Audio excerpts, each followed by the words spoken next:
So a little bit of an update. The white Jeep is gone. New owner is quite happy with it, as far as I know. Hasn't called complaining about anything yet. And I got a chance to drive it and have a little bit of fun with it before I sold it. I loved it. It was a sad thing that it had to go. But today I'm heading to the shop because I have a new project. Well, I don't.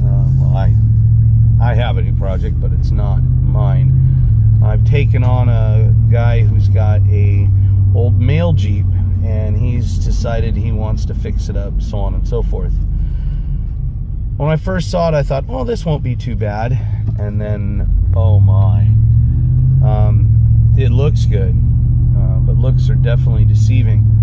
It's got a Chevy S10 style motor that he wants the factory fuel injection hooked up on, which I don't even know if he has all the parts for.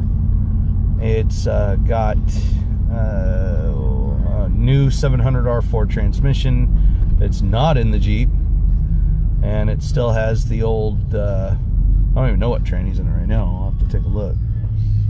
But, so that means I gotta fabricate some brackets and shorten a drive shaft and rewire it, because it's got new wiring up to the bulkhead and nothing else. So I'm gonna go to the shop and take inventory of everything that it has, what parts he has, take pictures of it all, document everything, and then start making a list. First thing I gotta do is make sure it steers and stops, because it's got a really nice Flaming River steering column, but no steering wheel. It has no brakes. I mean, oh my. So, excuse me. Well, that said, let's start working on that. And also, been working on the kids' slot car set and train set. And I'm going to probably get some more done on that this weekend. So, I'll give you some updates and some pictures here soon. Alright, here I am at the shop. And behind me is an AFX slot car track.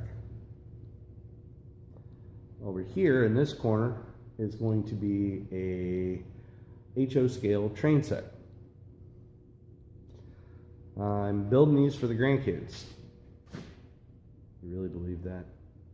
Go ahead. That's the story I'm going to use. Anyhow, I cleared out that area and thought that it would be a great place to put train set and, you know, slot car track and all that neat stuff. So that's what I started on last weekend. But over here is the DJ Jeep I was talking about that's going to help pay for said train set and slot car track. It's actually pretty clean, sort of.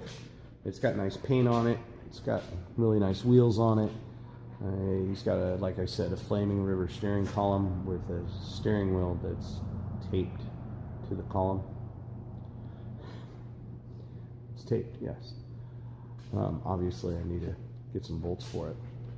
It doesn't stop, doesn't run. Somebody did some half-ass diamond plate interior in it, and it actually looks pretty good from about 20 feet away, and then all of a sudden you start looking at all the corners and how things don't line up. So I'm gonna probably end up redoing it. It has a painless wiring harness in it that's going to be painful, because they started to install it and got as far as the bulkhead and just kind of left wires everywhere. Not a big deal, but it's just more time involved. It's got a full set of autometer gauges in it. He's got a 700R4 here on the floor that most likely will need to be rebuilt. He bought it off of eBay. But I took a physical inventory of everything. It is a Chevy S10 powered 4-cylinder motor, which I've already told everybody in the first part of the video. And people that know me know that I know the S10 151 crossflow motor pretty well. And so I've got my work cut out for me, though, because he wants to do the factory fuel injection, and he's got a computer, a wiring harness, and an intake manifold. No throttle bodies. Oh wait, he does have a wideband O2 sensor for a computer that takes a single wire. Yeah, There's no accessory brackets on it at all. He does have a bitchin' valve cover. He found one of those old Pontiac 151 aluminum valve covers that they made for racing back in the day. And it is missing the breather, but I can make something. But yeah, I got a lot of work cut out for me. The good news is he wants it done right, and he doesn't mind paying for my time and my effort, which is great because I've got a train set to build. I also made some room here in the, well, I kind of removed a few things around and put my metalworking area in the area which used to be kind of like an office, and put in a metal bench and put my bandsaw stuff in here, and this is where I was building the rock crusher, which, by the way, is, if I can get it in the camera view, right there on the floor. The only thing I got left to do is mount a motor on it. I was going to mount the motor that's on the bench, but yeah, it's pretty old and pretty messed up. So I just got to go to Harbor Freight and buy one of those $100 motors, and I'm done. Anyhow, over here in this corner, though, I have a good friend of mine, Chris Titus, who's really into miniatures and models and things like that, and he's going to help me build the train set. So I put a little area over here together to actually build models.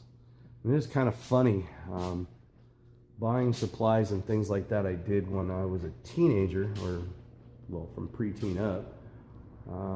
Buying them again in my 40s is very interesting. You almost want to say, oh yeah, they're for the grandkids. But they look at you, they know the truth. It's just like the slot car set and the HO track.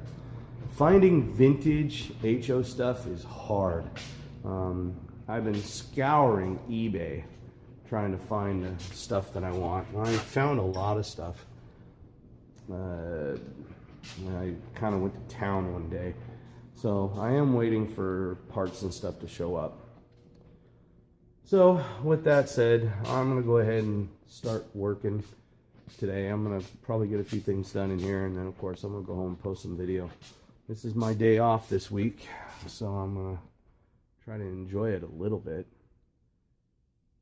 So that's the video, that's the updates, and I'll post something soon about how far I've gotten.